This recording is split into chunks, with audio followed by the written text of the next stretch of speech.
Mrs. Cristina Ghitulica, Minister of National Education, Romania, BFUG co-chair, will now address the audience.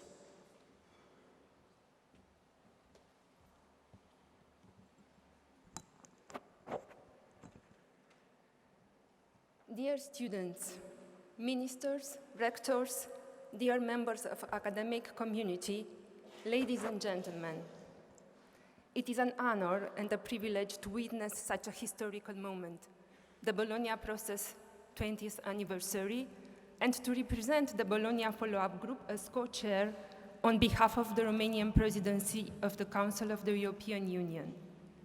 I cannot imagine a better place for adopting a declaration that has laid the foundation of the European higher education area than Università di Bologna, the senior university in the Western world, where the word universitas was first used. It is also the place where the independence from any other power in doing research was legally declared in the 12th century, a value that is until today at the backbone of the Bologna process.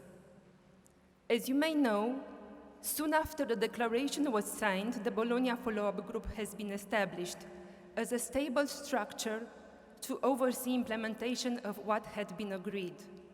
The number of BFUG members has rapidly increased from 29 in 1999 to 47 in 2010, when the European higher education area was established. Today, the group comprises 48 countries and the European Commission as members, 8 stakeholders organizations as consultative members, and 5 partners, as well as technical experts. The BFUG meets at least twice a year and has become a large family. The friendships started within the BFUG reinforce trust, dialogue, collaboration and partnership among countries and organizations. A huge amount of work was done within the BFUG in the last 20 years. 10 ministerial conferences, 5 Bologna policy forums, around 70 working, coordination or ad hoc groups and networks, more than 300 meetings directly related to the working plan, and many more officially associated with the Bologna process. However, the number and level of reforms that were implemented at the national level in a system that comprises more than 4,000 institutions and almost 38 million students are difficult to describe and impossible to count. What was it achieved is remarkable, and we all should be very proud.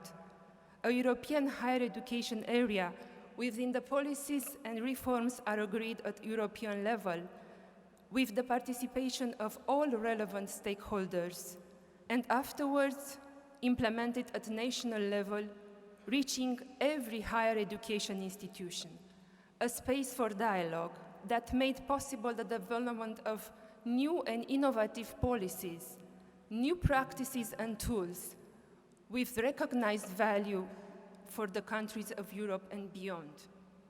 Moreover, through its stock-taking process, which is in place since 2005, the BFUG created a platform to inform decision-making, to stimulate and support practical actions in higher education. The Bologna process has also its own community of researchers, and that is outstanding and proves the interest raised by such policies. Considering that we speak about a field of study over only 20 years old. Dedicated Bologna Researchers Conference were organized starting 2012 in Bucharest, reaching next year its 4th edition. Thousands of pages have been written about the success, but also the challenges of the Bologna process. We do face uneven implementation, but the solution is beyond pointing fingers. So ministers decided to start peer learning structures with defined action plans, time limits, and targets. We will be able to measure the impact of this kind of initiatives very soon. All of the above has been accomplished within a voluntary cooperation framework. There is no legally binding provision, except for the Lisbon Recognition Convention. The governance is known as a multi-level, multi-actor, and multi-issue model, and that leads to a difficult decision-making process and sometimes unpredictable. The arrangement is based on mutual trust and adhesion to the same values, and that makes our achievements even more worth celebrating. While celebrating the past, we also need to think about the future. In the Paris communiqué, the ministers urged the BFUG to find ways to enable higher education to fully play its role in meeting the challenges faced by our societies, in securing a sustainable future for our planet, and to contributing to meeting the United Nations Sustainable Development Goals. We are at the early stages of a technological revolution. In its scale, scope, and complexity, the transformation will be unlike anything humankind has experienced before. The employment landscape in the coming years will dramatically change, while competencies will need frequent updating. During the last years, we have seen political challenges related to unemployment, growing social inequality, migration-related issues, and a rise in political radicalization and extremism. A trend towards non-rationalism was visible in the political debate, often characterized as the development of the post-truth politics, amplified uncritically through social media. Education and training system should be of guidance in such a world. Creativity and innovation, active learning and critical thinking, emotional intelligence, leadership and social influence, reasoning and problem solving, as well technological design, programming, and system analysis and evolution may be at the forefront. Perhaps it is the time to shift the focus from structural reforms to the fundamental values of European higher education area: academic freedom and integrity, institutional autonomy, participation of students and staff in higher education governance, and public responsibility for and of higher education. In front of contemporary challenges, these principles can also be expanded to encourage dialogue, sharing of different perspectives, and a constructive approach to disagreement and decision-making.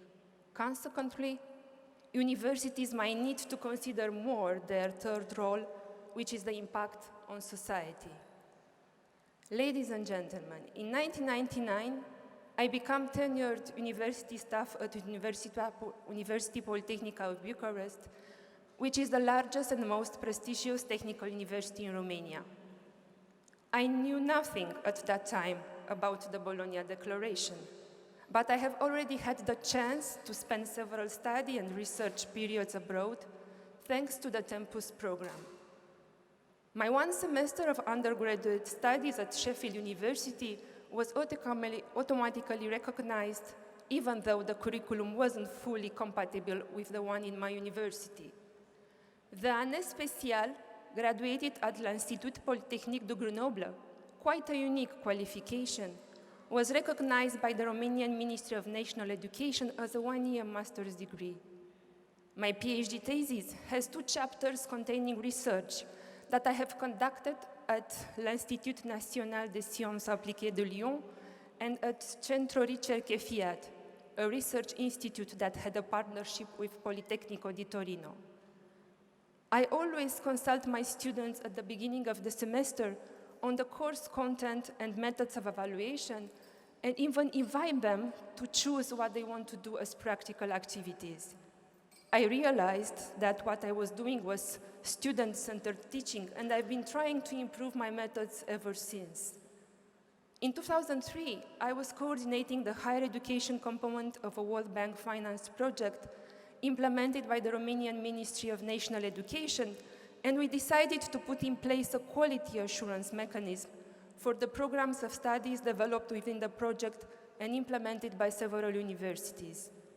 Romanian universities had at that time limited experience in delivering quality distance education courses, and the scope was to support them to enhance their practices.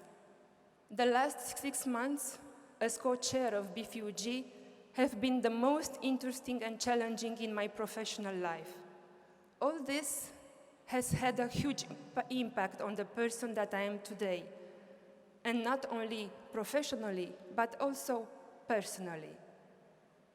I challenge you all to take 5 minutes and imagine who would you be without the Bologna reforms and values? What would your institution, country, or our Europe look like? Some of us are worrying that the Bologna process has lost political visibility and steam, and this might slow down or even close the process. Galileo Galilei said centuries ago, "Non si può insegnare niente, si può solo far, sì che uno le cose le trovi in se stesso." You cannot teach people anything. You can only help them find it within themselves. I think this is still valid, and I strongly believe that as long as the Bologna process reforms and values are continuing to be relevant for students, first of all, for the entire academic community, and for the society at large, there is a future for the European higher education area. Vivat, crescat, florat, the Bologna process. Thank you very much.